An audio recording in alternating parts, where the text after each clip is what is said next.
At this point, are more institutional investors taking an interest in closed-end funds? What's the evidence that may suggest that this is happening? We are seeing institutional investors slowly increase their holdings of closed-end funds, and you can see that in the SEC filings. Many of the firms have to file every quarter in terms of what they hold, particularly firms with assets over $100 million. So we're seeing an increased ownership of closed-end funds among institutions every quarter as we go forward. And I expect the longer discounts stay persistently wide, we will see more of that activity. Okay. And on the other side, the flip side, why aren't more retail investors drawn to closed-end funds and the potential income that they offer? It would seem a natural fit. I think right now retail investors are dealing with a lot of fear. Fear of higher interest rates, fear of lower prices in terms of their underlying holdings. As the discounts get lower, they look at their portfolio and they see that even if the net asset value hasn't been going down, the market price drops.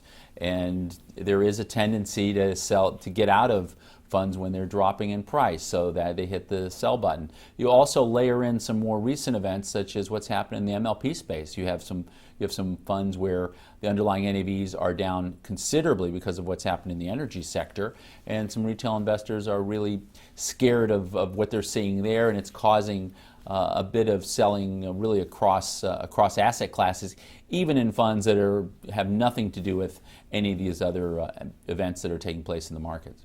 Down the road, how do you think the landscape of closed-end fund investors may change?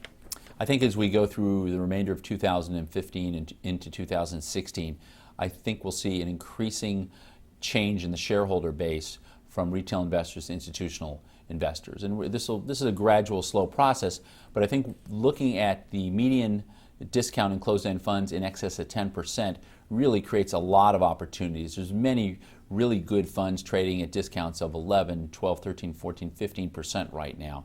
And I think that there will be more focus from new money coming into the sector. And one recent event that took place was one of the largest bond funds in the closed-end universe of a $1.8 billion market cap announced recently they're going to open-end the fund and essentially convert into an open-end mutual fund. And investors are going to realize their entire discount that they've been sitting with in that bond fund.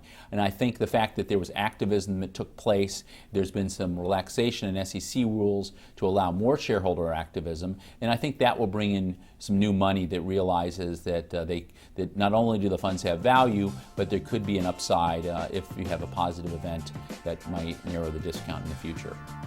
For more information and data on closed-end funds, visit our sponsor, CEFConnect.com, the authority on closed-end funds. This is Closed-End Fund News.